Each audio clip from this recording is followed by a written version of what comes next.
आजभोलि मैले एउटा सिद्धान्तलाई स्ट्रङली बिलिभ गर्न थालेको छु है त। म पहिला ज्ञान अलिकति लुकाउनुपर्छ, आफूसँग भएको आफूले जानेको कुराहरू चाहिँ अरूलाई सिकाउनु हुँदैन कि जस्तो पनि अलिकति लाग्थ्यो है त। किनकि रियल वर्ल्ड एक्जाम्पल तपाईँहरूले हेर्नु सक्नुहुन्छ है त। धेरैसो मानिसहरूले आफूले आएको कुरा अरूलाई सिकाउन खोज्दैनन्, फेरि अरूलाई सिकायो भने अरू जान्ने हुन्छन् अनि आफू धरापमा परिन्छ भन्ने सोध्छन् है त। तर मैले चाहिँ एउटा कुराले चाहिँ स्ट्रङली बिलिभ गर्न थालेको छु है त। अरूलाई कुनै ज्ञानहरू बाँडो भने नि त्यो ठाउँमा त्यसको अझै धेरै सुप्रिम खालको ज्ञान चाहिँ हामीले प्राप्त गर्छौँ क्या त्यो ठाउँमा चाहिँ। त्यही भएर ज्ञान जति बाँडो त्यति बढ्छ भन्ने चाहिँ मेरो एउटा कन्सेप्ट, एउटा लोजिक चाहिँ डेभलप हुन थालेको छ। त्यही भएर तपाईँहरूलाई म अब एउटा ज्ञान बाँड्न आँटिरहेको छु है त।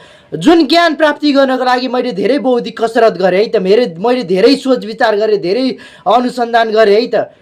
त्यो के हो म तपाईँहरूलाई भन्दै जानेछु। मलाई पहिलादेखि नै क्युरियोसिटी लाग्थ्यो है त।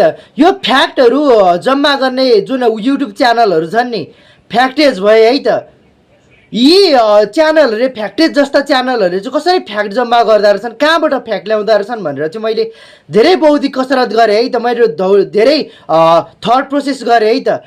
अब मैले पनि यसरी फ्याक्ट जम्मा गरेर एउटा युट्युब च्यानल खोलेर मैले फ्याक्टहरू भन्न पाएँ त कति राम्रो हुन्थ्यो भनेर मैले सोच विचार गरेँ। मैले च्याट जिपिटीको सहारा लिएर विभिन्न फ्याक्टहरू खोज्ने प्रयास गरेँ, तर फ्याक्टहरू चाहिँ हरेकचोटि मैले फ्याक्टहरू चाहिँ सर्च गर्दाखेरि चाहिँ सबै फ्याक्टहरू रिपिट हुन्थ्यो क्या। जतिचोटि सर्च गऱ्यो त्यतिचोटि फ्याक्ट रिपिट भएको भइ गर्थ्यो। जतिखेरै लाइका कुकुरको बारेमा, जतिखेरै मुन ल्यान्डिङको बारेमा एउटै सुनिसकेको पुरानो ओल्ड खालको फ्याक्टहरू आएको आइ मैले युट्युब च्यानलै खोल्न नसक्ने रहेछु क्या। त्यो कमन कुराहरू आउँदो रहेछ क्या जतिखेरै। अनि मैले केही न केही आइडिया त मैले लगाउनुपर्छ, एउटा आइडिया लगाएर फ्याक्टहरू त मैले खोज्नुपर्छ भन्ने लागेपछि चाहिँ मैले बौद्धिक कसरतमा चाहिँ धेरै ध्यान दिन थालेँ है त। अनि मैले धेरै सोचेँ, यति धेरै सोचेँ नि, त्यसबाट मैले फ्याक्टेजको भित्री गहिरो रहस्य चाहिँ मैले पत्ता लगाएँ है त। फ्याक्टेजले कसरी फ्याक्ट जम्मा गर्दो रहेछ भन्ने गहिरो रहस्य मैले डिस्कभर गरेँ, जुन रहस्य चाहिँ म अब तपाईँहरूलाई सेयर गर्न आँटिरहेको छु। फ्याक्टेजहरूको जस्तो फ्याक्ट निकाल्नको लागि नि सबैभन्दा पहिला तपाईँहरूले चाहिँ रेन्डम नाउन हुन्छ नि, रेन्डम नामहरू चाहिँ तपाईँहरूले चाहिँ टिप्नुहोस् है त, कागजमा टिप्नुहोस्। जस्तै हुनसक्छ love, mobile, basketball, air, nail, यस्ता रेन्डम नामहरू चाहिँ तपाईँले खुरुखुरु टिप्नुहोस्। किन तपाईँलाई थाहा छ नि त रेन्डम नाउनहरू तपाईँहरूसँग करोडौँ नाउनहरू छन् तपाईँहरूसँग, खुरुखुरु टिप्नुहोस् है त। अब 10वटा फ्याक्ट तपाईँहरूले जम्मा गर्नु छ भने 10वटा नाउनहरू चाहिँ तपाईँहरूले टिप्नुहोस्, खुरुखुरु कागजमा टिप्नुहोस् है त। अब तपाईँहरूले नाउन टिप्नमा अलिकति मुस्किल पऱ्यो, रेन्डम नाउनहरू निकाल्नको लागि तपाईँलाई गाह्रो पऱ्यो भने अर्को पनि एउटा उपाय छ। तपाईँले गुगलमा गएर टप 10 रेन्डम नाउन जेनेरेटर भनेर चाहिँ रेन्डम नाउन जेनेरेटरबाट चाहिँ तपाईँहरूले नाउनहरू टिप्न सक्नुहुन्छ है त। र सबैभन्दा राम्रो भनेको तपाईँहरूसँग कति टन्नै छ क्या, तपाईँहरूसँग नाउनको कमी छैन क्या। यो सेन्ट भयो, ओइल भयो, पेन भयो है त, पर्फ्युम भयो। अब त्यस्ता आफू वरपर भएका अनेकौँ नाउनहरू छन् क्या, त्यसलाई तपाईँहरू टिप्नुहोस् है त। अब टिपेर चाहिँ के गर्ने भन्दाखेरि नेक्स्ट स्टेप भनेको top 10 shocking fact about perfume, top 10 shocking facts about pen. अब तपाईँहरू थिम पनि चेन्ज गर्न सक्नुहुन्छ। Top 10 comedy fact about scent, यो सार्कास्टिक फ्याक्ट एबाउट सेन्ट भन्न सक्नुभयो। Top 10 sarcastic fact about comedy fact about oil भन्न सक्नुभयो। र horror fact about theme change गर्न सक्नुभयो, हरर फ्याक्ट्स एबाउट पेन भन्न सक्नुभयो, हरर फ्याक्ट्स एबाउट पर्फ्युम भन्न सक्नुभयो। यसरी थिम पनि चेन्ज गर्न सक्नुभयो तपाईँहरूले। र विभिन्न नाउनहरूको बारेमा चाहिँ तपाईँहरूले चाहिँ top 10 facts about amazing mind blowing facts about भनेर विभिन्न नाउनहरू प्रयोग गर्न सक्नुभयो है त। अब त्यति गरिसकेपछि के गर्ने, टप 10 फ्याक्टबाट चाहिँ तपाईँहरूले एउटा चुज गर्नुपर्छ है त। सबैभन्दा राम्रो, सबैभन्दा बेस्ट तपाईँहरूले च्याट जिपिटी प्रयोग गर्न पनि सक्नुभयो अथवा कुनै वेबसाइट प्रयोग गर्न सक्नुभयो। तर च्याट जिपिटीको जमानामा तपाईँहरूले च्याट जिपिटी नै प्रयोग गरेको राम्रो है त, अथवा ग्रोक प्रयोग गर्न सक्नुभयो, अथवा ज्यामिनी प्रयोग गर्न सक्नुभयो।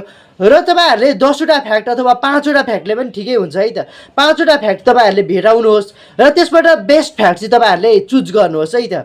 र तपाईँहरूले आफूलाई मन परेको फ्याक्ट चाहिँ त्यो 5वटामा छैन भने generate I don't like it my friend my soul friend generate other facts I don't like it भनेर तपाईँहरूले यसरी तपाईँहरूले तपाईँहरूले दिनुभयो भने नि प्रोम्प्ट दिनुभयो भने अरू फ्याक्टहरू पनि दिन्छ।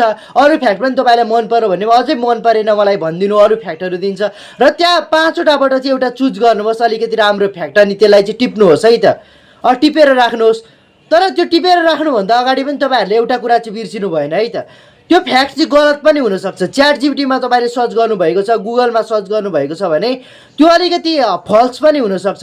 त्यही भएर क्रस चेकिङ गर्नुपर्छ। त्यही भएर मैले तपाईँहरूलाई 3वटा च्याट इन्जिन भनेको कारण पनि त्यही हो, तपाईँहरूले क्रस चेकिङ गर्नुपर्छ। अब च्याट जिपिटीमा खोजेको 5वटा फ्याक्ट अथवा त्यहाँबाट छानेको एउटा फ्याक्ट छ नि, त्यसलाई चाहिँ तपाईँहरूले जेमिनीमा गरेर क्रस चेकिङ गर्नुहोस्। इज इट ट्रु भनेर सोध्नुहोस्, इज इट ट्रु भनेर ग्रोकमा पनि सोध्नुहोस्। यसरी 3वटा प्लेटफर्ममा तपाईँहरूले चाहिँ क्रस चेकिङ गर्नुभयो भने त्यो फ्याक्ट चाहिँ रियल रहेछ भन्ने कुरासम्म चाहिँ तपाईँहरू पुग्न सक्नुहुन्छ र यसरी तपाईँहरू चाहिँ फ्याक्ट चाहिँ पत्ता लगाउन सक्नुहुन्छ र मजासँग आनन्दसँग फ्याक्टहरू भन्ने एउटा युट्युब च्यानल खोल्न सक्नुहुन्छ, टिकटक बनाउन सक्नुहुन्छ। हस् त, आजको लागि यति नै। आशा छ तपाईँले यस भिडियोबाट तपाईँहरूले फ्याक्टहरू कसरी खोज्न सकिन्छ भन्ने कुरा चाहिँ तपाईँहरूले थाहा पाउनुभयो होला। तर मलाई अलिकति डर पनि लागिरहेको छ, मैले तपाईँहरूलाई यत्रो कुरा सेयर गरेँ पछि मलाई नै घाटा हुने हो कि भन्ने पनि लागिरहेको छ। तर मैले रिस्क टेकर भएर चाहिँ तपाईँहरूलाई सुनाएको है त। यो मेथड पत्ता लगाउन मैले धेरै सङ्घर्ष गरेको छु क्या। अब तपाईँहरूलाई यो कुरा सेयर गरिदिइहाल्यो भने अब तपाईँहरूले अब म विक हुन पनि त सक्छु नि, किनकि मैले फ्याक्टको युट्युब च्यानल खोल्नुपर्ने ठाउँमा तपाईँहरूले खोलिदिनुहुन्छ होला।